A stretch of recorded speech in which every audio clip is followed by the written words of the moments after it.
సాధారణంగా ఆహ్వానిస్తున్నాం.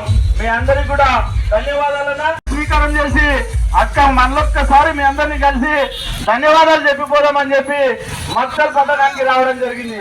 మీరందరూ కూడా మత్తల్ పట్టణానికి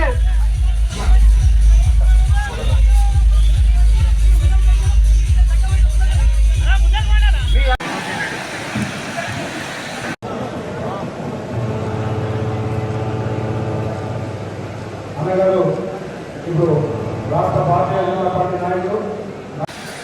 ఈ పార్లమెంట్ నుంచి ఆయన ముఖ్యమంత్రిగా ఉన్నాడు, ఈ జిల్లా నుంచే ముఖ్యమంత్రిగా ఉన్నాడు. కాబట్టి ఎట్టి పరిస్థితుల్లో ఈ మహబూబ్నగర్ పార్లమెంట్ లో బీజేపీ గెలవాలని అనేక రకాలుగా వారి కుట్రలు కుతంత్రాలు మళ్ళీ అనేక రకాలుగా మాటలు మాట్లాడింది, నోటికి వచ్చినట్టు మాటలు మాట్లాడింది. చాలా మందికి ఫోన్ల ద్వారా బెదిరింపులు చేసిండు, చాలా మందికి చెప్పి పంపిండు, మీరు జాగ్రత్త బీజేపీ పార్టీ చేస్తున్నారు, మీరు జాగ్రత్త ఉండేది కాంగ్రెస్ పార్టీ అంటే అనేక రకాలుగా భయభ్రాంతులకు గురి చేసిండు.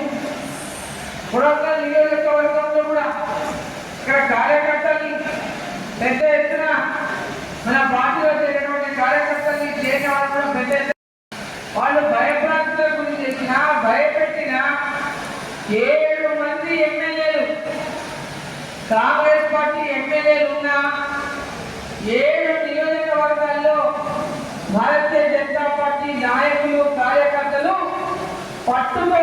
పట్టుదలతో నరేంద్ర మోదీ గారు మళ్ళీ ప్రధానమంత్రి కావాలి, భారతీయ జనతా పార్టీ మహబూబ్నగర్ పార్లమెంట్ గెలవాలి, మా అక్క అరుణమ్మ గెలవాలని కృషి చేసిన ప్రతి కార్యకర్తలు అక్క చెల్లె అన్న తమ్ముడు పెద్దలందరికీ పేరు పేరున నా యొక్క శిరస్సు మంది భాగాలు చేస్తాం. బీజేపీకి వచ్చింది కాబట్టి బీజేపీ పార్టీ కార్యకర్తలు ఎవరో గట్టిగా పనిచేసిండు, వాళ్ళ మీద కక్ష సాధింపు చేస్తామంటే సహించేది లేదని చెప్పి సందర్భాన్ని నేను తెలియజేస్తా ఉన్నా. ఇక్కడ ఉన్న శాసనసభ్యులు కానీ ఇక్కడ ఉన్నటువంటి అధికారులు కానీ ఎక్కడైనా ఇటువంటి కక్ష రాజకీయాలకు పాల్పడకుండా అభివృద్ధి ధ్యేయంగా పనిచేయడానికి కలిసి రావాలని చెప్పి వేదికగా నేను కోరుతా ఉన్నా. ఈ ప్రాంతం వెనుకబడింది, ఈ ప్రాంతంలో అభివృద్ధి జరగాలి. మామూలు పార్లమెంట్ అంతా కూడా అభివృద్ధి చేసుకోవాల్సినటువంటి అవసరం ఉంది.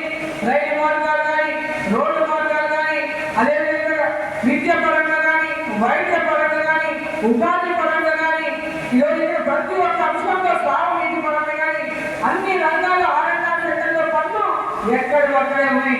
ఇక్కడ ఉన్నటువంటి స్థానిక ఎమ్మెల్యే కూడా ఆరంభ సెంటర్ల పైన దృష్టి సారించాల్సినటువంటి అవసరం ఉంది. నేను కూడా ఈ రాష్ట్ర ముఖ్యమంత్రికి అదేవిధంగా ఇరిగేషన్ సాగునీటి శాఖ మంత్రికి ఈ యొక్క ఆరంభ సెంటర్లను వెంబడమైనటువంటి పెండింగ్ పనులను పూర్తి చేసి ఆయా గ్రామాల్లో ఆయా సెక్టర్లలో ఉన్నటువంటి రైతులను ప్రజలను ఆదుకోవాలని చెప్పి వాళ్ళు రిప్రజెంటేషన్ ద్వారా తప్పకుండా వారిని కూడా కలిసి ఈ యొక్క అన్ని ఆయా సెక్టర్ అభివృద్ధి కోసం పనిచేస్తామని చెప్పి సందర్భంగా నేను తెలియజేస్తా ఉన్నా.